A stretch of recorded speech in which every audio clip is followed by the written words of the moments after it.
So going back to, I've been sued and I got this default judgment, but I didn't know about it. Is it too late? And I'll tell you this, that I will speak specifically about Alabama, but I'll tell you kind of in general how to look at this in your own state. Most lawyers I find do not understand this concept about if you were not served. What does that mean? So let me start by saying, typically we're talking about Rule 55, which covers default judgments, and it will put a deadline. So if I'm served and I get a default judgment, I may have 14 days or 30 days to challenge it. After that, it's too late to challenge it under that rule. But if I'm not served, at least in Alabama, there is no time limit on it. So the first step I would say, and I'll give you about 5 or 6 steps. So number one is, does your state require you to be served in order for a lawsuit to be valid against you, a judgment to be valid against you? I would assume every state requires that. It's kind of a constitutional due process thing. If I don't know I've been served, been sued because I haven't been served, then how can I defend myself? So, but you have to check that out. And then, so that's first thing.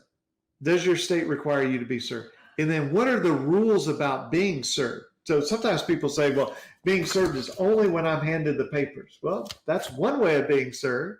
Another way may be handing those papers to somebody who lives in your house. And that may be valid service, even if they never tell you about it. It may be valid service to run a newspaper advertisement, what's called publication or service by publication. That may be valid. It may be valid to send a certified mail to you. So you have to find that out. Typically, that is Rule 4 in your Rules of Civil Procedure. So we start off, does my state require me to be served for a judgment to be valid? If so, well, what are the rules about that? And then the third thing would be, well, what does the court say happened to me? In other words, there's a lawsuit, there's a judgment, there has to be something connecting those, showing that I was served. Well, do they say they served me in person, by certified mail, by publication, by handing it to somebody who lives with me? What do they say? Now, again, that's why step number 2 is you have to look at your state, because your state may say, sticking a piece of paper on the door of where you used to live is proper service. That seems a little crazy to me, but I've been told that by folks in other states. Not how we do it in Alabama, at least for 90% of the lawsuits. But you've got to know that. So what does the court say? And then step number 4, so you have to be served. You know what the rules are about being served. You know what the court says happened, supposedly. Number 4, can you disprove that? So they say they handed you the papers on December 25th, 2017 in, Jefferson County, Alabama. You say, well, I think I would remember that on Christmas, but it turns out I was, in Utah on December 25th of that year. And here's my proof. Here's my plane ticket. Here's my hotel bill. Here's, pictures of me in front of the mountains or at the ski lot, or whatever it is. So can you prove it?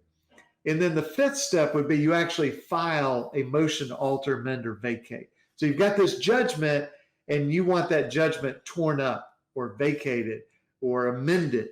And so that's where we kind of get back into COVID-19 of, was your court open? Can you type up that motion and go physically hand it to somebody at the court, or are the doors locked? Well, if they're locked, can you electronically file it? Can you mail it to them? Can you FedEx it to them? Can a lawyer electronically file it? You have to know that. What's the deal with your court? Of course, I always recommend get with a consumer lawyer in your state to do this type of thing.